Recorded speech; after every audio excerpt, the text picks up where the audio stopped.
Hi, everyone. I'm Ambarish Mitra from Blipper, founder and CEO. Really honored to be here. Just quickly, before we get into the details of it, I've been asked to speak about augmented reality, computer vision, its impact in our lives, and also my entrepreneurial journey, as it says in the brochure. So I'm going to cover aspects of it quickly. For those of you who don't know Blipper in the room, we were quite humbled to be in the CNBC Disruptor 50 list, along with Tesla and Airbnb and Spotify and Uber as the 19th most disruptive company in the world. And let me allude to you why the world think that's the case. So at Blipper, what we're building is a visual browser. Today, you browse the internet using Firefox, Safari, Chrome, with digital identities of IP addresses, which is we call the URL. And our view, how we see the world is, the physical world is way bigger than the digital world. You know, the world is bigger than the World Wide Web. And we feel that there's a huge opportunity to actually look at everything in the world and give people relevant information or fun. And that's exactly what we are trying to build. And our vision, put very simply, is to give you more from the world you see. You might ask me the question, like, why isn't the world what we see enough? It's not.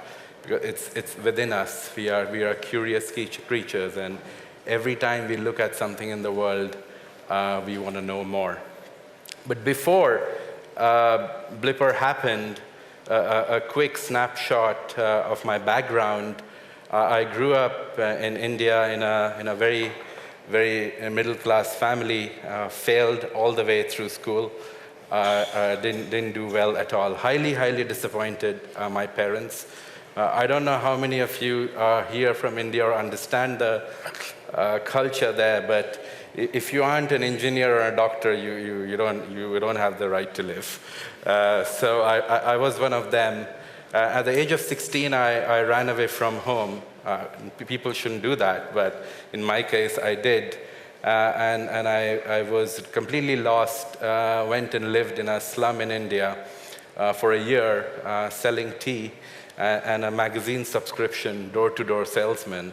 And one day while selling tea, I was reading my newspaper, and I saw this business plan competition organized by NASCOM and McKinsey, which I participated in. And my life changed. Out of around 3,500 applications, my idea as a 17-year-old won. And I started the world's first private ISP, internet service provider for women. And if you were a woman earning below certain wages, we gave you free internet. And that idea became really big in India. And by the time I turned 20, I had an IPO. Did well, and then the business crashed in the bubble of 2001. From age of 20 to 30, long story short, I came over to UK. I live in London now, and everything I did, I failed. I mean, it was pretty bad for my ego. I mean, imagine if you're an IPO guy as a teenager. You do become a bit arrogant, and I was a victim of that too. But I created portals, I created social networks, I created auctions, I created e-commerce, everything I tried. Highly disappointed, and eventually I went bankrupt in perfect timing at 2009 when half of the world was going bankrupt. And that was the first time I went into a regular employment. I worked for AXA Insurance before starting Blipper, those of you who don't know. I was head of innovation for the group. And while I was sitting, that's why this image, while I was sitting in a countryside bar drinking beer with my very close friend Omar, who was drinking water, thankfully. Otherwise, Blipper wouldn't exist today because I don't remember that evening. I made a joke. I was waiting at the bar, and I put a 20-pound banknote forward, and I was tapping on it, waiting for the barman to collect it. And I made a joke, imagine if the Queen of England came to life and said to the barman, from the banknote, can I have my £5 back? It was a really stupid joke. But Omar, my co-founder and the CTO, he has a very dark sense of humor. He takes jokes too seriously. 6 weeks later, and his background was in computer vision, he made that joke into a reality. And from November 2010 till March 2011, we would keep putting our friends' faces on a 20-pound banknote, like a trick. And while watching TV one day in March of 2011, I had this eureka moment that, why are we obsessed with this image of a banknote? In fact, everything we see in the world is an image. And we should build a platform which recognizes the world and gives people fun content. That was the birth of Blipper. And I can tell you, the business has grown manyfold, 65 million users. More than 90% of the world's top brands and publishers are working with us. And several celebrities are on board. Around 350 employees in around 14 offices. So that's the story in the last 4 years. What we've done. And for those of people in the room who are afraid of failing, I have to say my middle name should be failure because I failed at so many things. But two things I learned and I hold very dearly, and I've become a very philosophical person. The most important thing in life, we all, somebody is always smarter than us, brighter than us, good looking than us. So the most important thing in the life is first to accept yourself. And secondly, understand the importance of relationships, because it's really key, is what gets you along. And in even Blipper, how people from the past helped me build this business has been incredible, so thanks to all those guys. And secondly, I always say this, like failure is not opposite of success, it's the feedback to success. So everything I learned from which I thought were failures, are actually amazing training modules. It was a life MBA, which was preparing me for a much more incredible journey. So enough of emotional stuff, back to computer vision. So the business is built on 3 very core philosophies. That's like the gospel in Blipper, and some of them are common sense. Most important sensor in the human body is our eyes. 83% of cognition, knowledge, learning growing up comes from our vision, our sight. And if you already look at that behavior in a digital format, the most used organ in the human body, which is outside the human body, is the phone. And we are already seeing people are using the phone's cameras all the time. It's the most used part of the phone. The world's biggest company, Apple, 75% of the revenue comes from iPhone, and all the ads talk about shot on iPhone 6. And then you think of Snapchat and Facebook and Periscope and Instagram. You're noticing that there's almost a $500 billion economy just already on taking pictures. It's a critical part of our life. So eyes and vision are already very critical to making us human. Number 2, majority of CMOs in the world think television is media, and I don't disagree. Outdoor is media, press is media, indoor space is media, but actually the biggest media in the world, which most CMOs never thought is a media, is products. If you took products out of the world, the world would be a very gray and green space. And products are everywhere. And if you just take Coca-Cola's distribution in Europe, like 2.5 billion of them, it is more than all newspaper circulations combined. It's in people's hands with 40, 30 minutes dwell time. So we are communicating to the world of brand and generally that do not underestimate your existing distribution channel just via your products. So we can make all of that interactive. And lastly, words are not enough. Let's not forget that 1/7 of the world can't even read and write. There is another 2/7 of the world where people have very basic illiteracy of reading sign languages or currency or road signs. And another 4/7 of the world where people like you and me belong, we do not speak more than 10 to 11% of vocabulary in any of our native languages. Though today the entire internet phenomena is based on words and your understanding of the problem which you type on a search bar. You're very happy and you're comfortable with it because that's what you've seen so far. But what's coming pretty soon is you can literally look at anything and get necessary information, which is a very, very native human behavior. You don't need to type it. So 3 philosophies: eyes, products the biggest media in the world, and words are not enough. Already, you must have heard of virtual reality a lot, but small, very educational piece for you guys. I'm trying to simplify it here. Augmented reality is nothing but enhancing reality, okay? You need to have a reality to have augmented reality. Definition purposes. So if you want to look at this chair, you want to know more about it, there needs to be a chair first for augmented reality work. Virtual reality is in a way escaping reality. The environment in front of you may not be totally relevant. You might be standing on the stage and taking a walk in Venice Beach or watching a sport. So it's fundamentally very important to differentiate that, but at the same time, as the future evolves, these two streams might merge and we'll see some phenomenal content coming out of the two. This is a very big trend, keeping augmented reality and virtual reality in mind. Today, the last 15 years or 20 years of the building blocks of the internet, you've heard a lot of words like HTTP and SSL and e-commerce checkout and optimization of pages. I can tell you the next 10 to 15 years, really dominant words you would hear is machine learning, deep learning, computer vision, which would be massively become dominant, fundamentally down to one thing: us. We are not able to cope with all the problems in the world.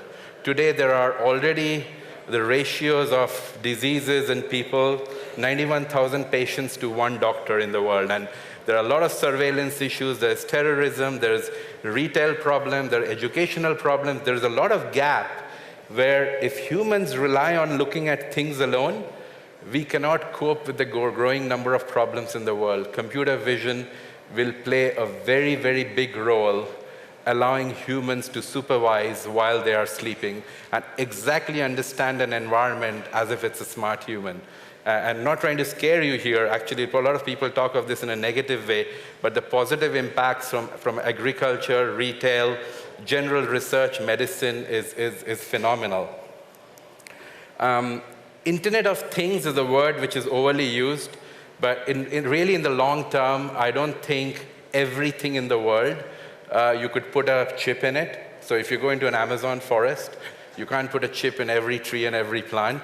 But Internet on Things is becoming a bigger reality where we already have the processing power, the cloud, and the supercomputer, which could be a phone or a wearable glass.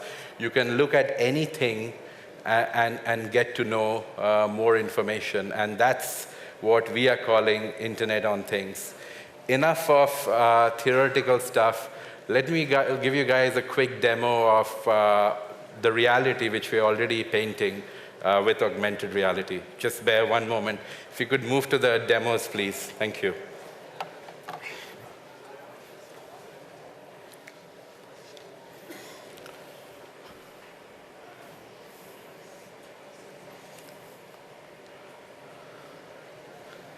All right. So this today is, let me clear the app's memory so you can have a fresh look. So this is how, it's a demonstration of how Blipper works. It's a real-time learning engine. I've never seen this audience, and I've never captured or taken any pictures, exactly like a 5 to 6-year-old kid's brain today. Today, the brain of Blipper is not of an 18-year-old human being. It's like a 4 to 6-year-old, and it understands things in basic way. But it will become incredibly smarter in the next 6 months. It took 2 years to make it into like a 2-year-old kid, but it took like only 6 months to make it a 6-year-old, and we anticipate that it'll start understanding things much smarter in another 6 months' time. So if I literally just point the phone at the audience here. It says it's a performance, people are wearing suits, it's a city, it's an audience, it's a crowd. And this is not, none of this information is stored on my phone. This is happening on a 3G connection, and it's completely real time. But if I start putting out things which are very specific, because this audience is very generic and drives no further meaning, so I've brought these random things over here. So if I just put it on a banana, it immediately recognizes it as a banana. And if I just then put it on an apple, and then I put it on grapes over here, and you can none of these grapes or apples or things are indexed. They come in several shapes and forms, and all this stuff continues to happen in absolute real term.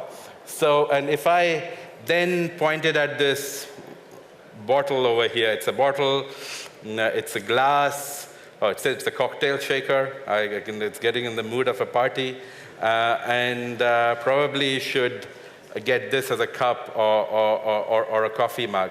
So you can see that if you click on any of them, it'll actually give you a native search results of what the object is, if there's any news information about it, if there are videos about the topic, how to grow the item, how to recycle it, where to buy it.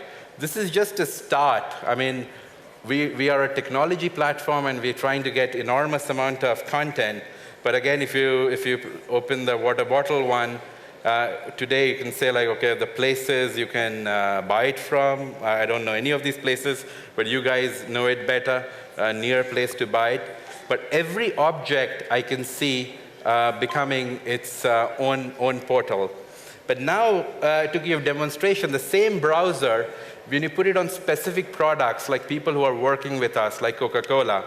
So you can see on Coca-Cola, all these cans are asking you, Blip to bring your can to life, download Blipper. 100 or 200 millions of these. And when you actually put it on a Coke can, you'll see what happens. It becomes a media player. This is a partnership with Coke and Spotify. I don't know if I'm getting sound. And Coke, in this case, gives you one free track every day, which you can have, and you need to buy the can, and this is a partner. So Blipper is literally the bridge of the physical and the digital, and the brand decides what it wants to give. Okay? It's okay, calm down. And next demonstration here is a partnership again with Star Wars. When you using the same browser, blip the Star Wars logo, you'll see what happens. The whole logo opens up in three-dimensional space. You know, you can like check out all the details of it, and then you can play a game. Or you can join the Rebels army, and the alignment would be different over here because my phone's.